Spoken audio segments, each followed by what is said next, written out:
So we saw what is acceleration due to gravity in relation between g and acceleration due to gravity, right?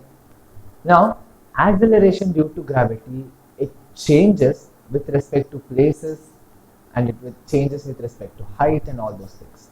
Like, how does g value, that is acceleration due to gravity g, changes or varies with respect to different aspects?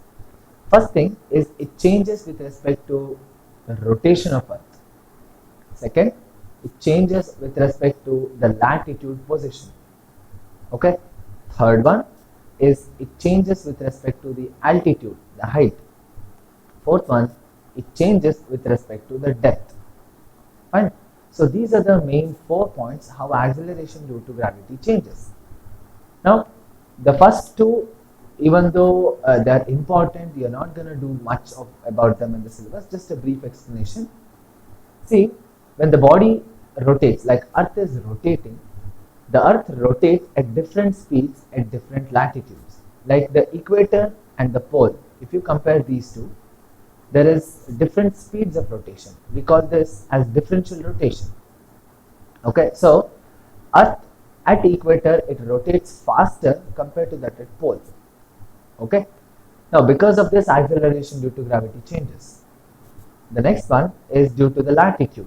Latitude also. So as we go on increasing the latitude, that is, if let's say we reach pole, at pole and at equator, acceleration due to gravity is different.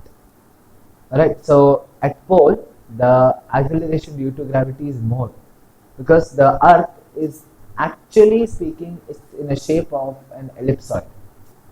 Okay, so ellipsoid is basically a flattened circle. So there at the pole, acceleration due to gravity is a little more compared to that of equator. So it changes. Similar way, with the altitude also g value changes. So this we'll study how it will change. Alright. So now first what we'll do is consider an object on the surface of Earth. If it's on the surface of Earth, we know that F is equal to mg, and we also know by Newton's law of gravity we have F is equal to g into me into m by re square. Now if you equate, remember what we did? We got g is equal to gm divided by r square, correct? Same formula if the object is placed on the surface of Earth. Now let's say we move the body to a particular height. Fine.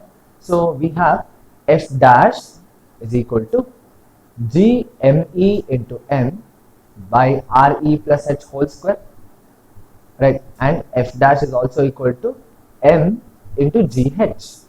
So we'll have to take these two equations. Now here what we get?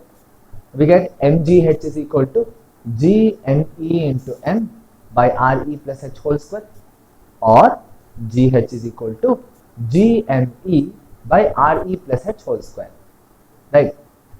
Remember what we are considering here is the height is not so negligible compared to that of the radius.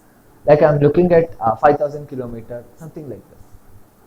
Alright, so we have two formulas. So the first one is g is equal to gme by re square or gm by r square. The second one is gh is equal to gme by re plus h whole square, correct? Now what we'll do, we'll divide one equation by the other. So we'll get gh by g is equal to re square by re plus h whole square. Clear? So we have re square by re into 1 plus h by e whole square, correct? Now re square cancels, so we get g